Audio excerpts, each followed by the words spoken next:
Hello students, this video is for class 7 Nutrition in Plants part 3. In this part we will discuss about saprotrophic nutrition. So as we know, the organisms which follow autotrophic nutrition are called autotrophs, and the organisms which follow heterotrophic nutrition are called heterotrophs. In the same way, the organisms which follow saprotrophic nutrition are called saprotrophs. So before starting the topic, let's know the meaning of the word sapro. What does mean by sapro? This means dead, dead or decaying, dead or decaying. So meaning is already very clear here. Dead means मरा हुआ, decaying means सड़ता हुआ, rotting something. Okay. When something rot, that is known as decaying. Means this saprotroph is related to dead and decaying things. Clear? Now let's see what are the organism which are saprotroph. ऐसे कौन से organism हैं जो saprotrophs होते हैं? So organism which obtain their food, जो अपना खाना पाते हैं कहाँ से? From dead and decaying matter. मतलब मरे हुए या सड़े हुए चीज़ों से पाते हैं, उनको हम लोग बोलते हैं saprotroph. And the mode of nutrition, this is what saprotroph. Now let's know about saprotrophic nutrition. The mode of nutrition in which organism get food from dead and decaying matter is called saprotrophic nutrition, and saprotroph organism which obtain their food from dead and decaying matter are called saprotroph. And very famous example of saprotroph is fungi. Now a very famous fungi is mushroom. I think you would have eaten also mushroom. Mushroom is fungi only. Okay, so mushroom is a saprotroph, and definitely if it is saprotroph then it gets its food from dead and decaying thing. मतलब किसी मरे हुए और सड़े हुए चीज़ों से ही अपना खाना ये प्राप्त करता है. Not only mushroom, there are some other fungi. I want to tell you one example.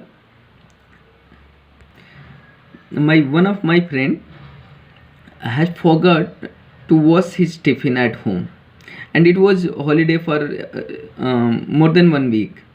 Then when he saw his tiffin, there was some molds, there was cotton like structure in his tiffin.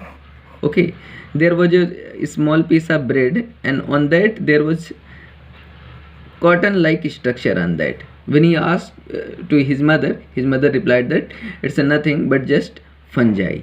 So now I think you all have already seen fungi, and these fungi gets their nutrients from dead and decaying matter. You might have seen tomato also. If it is kept outside means in warm and moist area, then first it will get ripen, then it will be soft, then more soften, and afterwards if you see it with the help of microscope or simply with your naked eye, then also you will be able to see green color structure. That will be also fungi only. So let's discuss some of the characteristics of the fungi. They are made up of multiple cell, means they are multicellular. As we discuss, there are kinds of organism, unicellular, multicellular. So these fungi are multicellular because they are made up of multiple cell, means they are made up of more than one cell. But each being a fungi, it is unicellular, and these fungi prefer warm and moist places to grow. As just to preserve our food items, we keep our food in refrigerator so that we can keep it in cool place. Because of that only our food remains preserved for couple of days. So these fungi prefer warm and moist places to grow. Now another characteristics, they are found in air, water, soil, on animals and plants. Means there are lots of area where they can live. But one thing, they cannot move. They are immobile. They cannot move. Now let's discuss about the nutrition of the fungi. So as we know, they are dependent on someone else. Like fungi have grown on tomato, means that fungi got its nutrition, got its nourishment from the tomato. So when any organism dependent on someone else, we say that is following heterotrophic nutrition. Mushroom also get its nutrition from dead and decaying things. So they are following autotrophic nutrition or heterotrophic nutrition? Yes, definitely they follow heterotrophic nutrition. So in case of these fungi,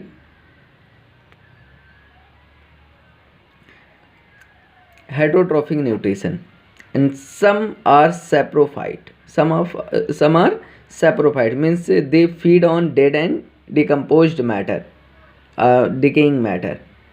But there are some fungi that are parasitic also. Parasitic. From where this word has come, you might have learned parasite. Parasite you learned na in previous video. Parasite was those organism which climb on any host plant and they get nutrition from that only. So there are some fungi that live in any in plants body or any animal's body, and they cause diseases also. Like in humans also, there are many fungal diseases like fungi. They cause easing. Means there are some fungi that cause fungal diseases, and they are parasite because they are living in living plants and plants and animal. Now one more important thing, there are some fungi that exist in that live in symbiotic relationship. Now one more new word for you, symbiotic relationship. So it's a kind of relationship which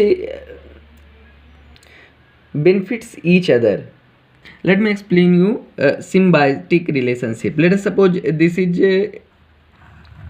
A, okay, and this is B, okay. Now let us suppose there is deficiency of vitamin A, okay, vitamin A, and there is a deficiency of vitamin B, okay. यहाँ पर vitamin A की कमी है और यहाँ पर vitamin B की कमी है, but A has a lot of vitamin A, इसके पास विटामिन ए बहुत ज़्यादा है, और इसके पास vitamin B. So what they can do, they can handshake, हाथ मिला सकते हैं. And here there is deficiency of vitamin B, so this B can provide, and there is a deficiency of vitamin A, so that can be provided by A. So a relation which benefits mutually, then it is known as symbiotic relations, and this will be discussed in detail in next video. Now let's discuss our homework. So question 1, why do organisms take food? Why? This you have to write. Now you have to distinguish between saprotrophs and parasite. Question 3, what is saprotrophic nutrition? And question 4, name any two fungal diseases in human, also in human and in plant. Sorry, not in plants, in animal. Thank you.